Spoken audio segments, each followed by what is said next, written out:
Myers has, like one of her vampires, turned into something rare and more than merely human. People do not want to just read Myers books, they want to climb inside them and live there. Time. This one quote from Time magazine is the exact experience that I went through from personally reading this book as well as the whole saga.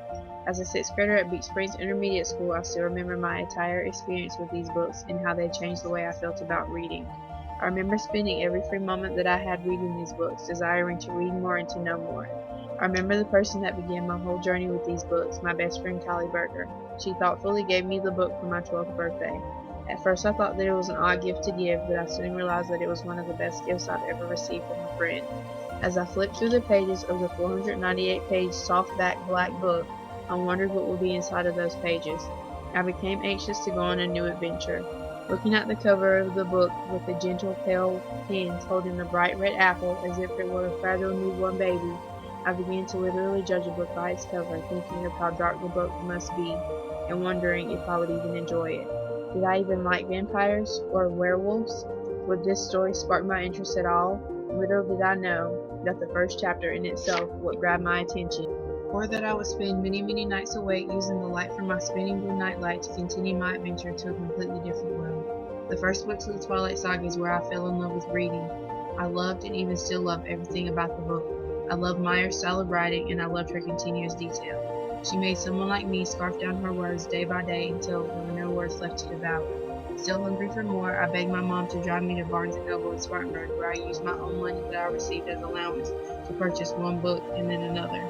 She provides so much for the reader that once I watched the movies after reading the books, I realized that some of the qualities that made my characters real for me were similar to the actual actors chosen for the movie. Her description of the setting and even things such as the climate helped me feel like I too lived in the small, cold town of Florence. She didn't just give basic detail, but she gives the reader the ability to see the entire atmosphere surrounding the character.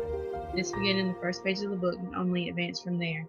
The main character, Bella, states, "My mother drove me to the airport with the windows rolled down. It was 75 degrees in Phoenix. The sky was perfect, cloudless blue." Myers makes it quite hard for the reader not to be a part of the novel.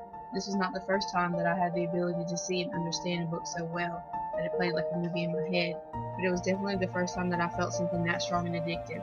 Before, reading was more of something that was required to do simply because I was in school, but reading this book made me realize that it was not something that had to be done when it was forced upon me.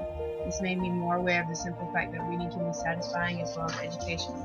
Out of all the previous books that I had ever read and even enjoyed, this was definitely the book that kindled my desire to live in the same world as characters in the books that I had read. I desired to read more, to discover more, and to reach the same excitement and the same feeling this book gave me. It pushed me to keep going.